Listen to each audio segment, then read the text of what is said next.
Update po tayo sa Bagyong Nando. Kausapin natin si Pag-asa Weather Specialist Benison Estareja.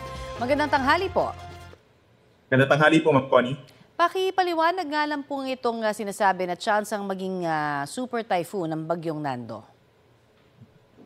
Yes po, base po sa pinakahuling track ng Pag-asa, possible po na lalakas pa itong si Tropical Storm Nando sa mga susunod na araw. By tomorrow po, posibleng typhoon na po ito o nasa minimum of 120 kilometers per hour na yung lakas niya. And then pagsapit po ng Monday or Tuesday kung saan pinakamalapit ito dito sa may northern Luzon is maaari siyang maging super typhoon. So minimum of maximum winds po na 185 kilometers per hour. So napakalakas na hangin po ito.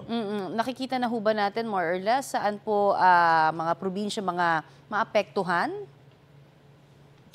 Yes, yung mga lugar po at probinsya dito sa may northern Luzon, lalo na ang Batanes and Cagayan provinces, possible siyang magtaas po ng hanggang signal number 5. And then other areas pa po ng Cagayan Valley, Cordillera Region, and Ilocos Region, signals number 2 to number 4. And then some areas pa ng Central Luzon, hindi rin natin inaalis ang chance na mag-signal numbers 1 and 2. I see. At may inaasahan pang malaking pagtitipon po sa Luneta at EDSA sa linggo.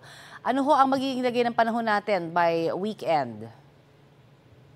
Yes po, sa darating po na weekend, especially sa Sunday, we're expecting na papalapit na talaga dito sa may extreme northern Luzon ang Bagyong Nando. So merong epekto yung outer part ng bagyo dito sa may eastern side ng Luzon from Cagayan Valley down to Bicol Region. And then sa kaliwang banda naman po sa may western side, asahan yung epekto ng southwest monsoon or hanging habagat. So kabilang dyan ang Metro Manila at yung mga nearby areas natin sa Calabarzon and Central Luzon na magkakaroon ng mga occasional light to moderate rain spot. Minsan lumalakas po ito lalo na po sa dakong hapon. So recommended po na magdala ng payong or pananggalang sa anumang ulan or baha po.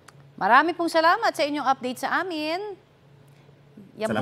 Yan po naman si Pag-asa Weather Specialist Benison Estareja.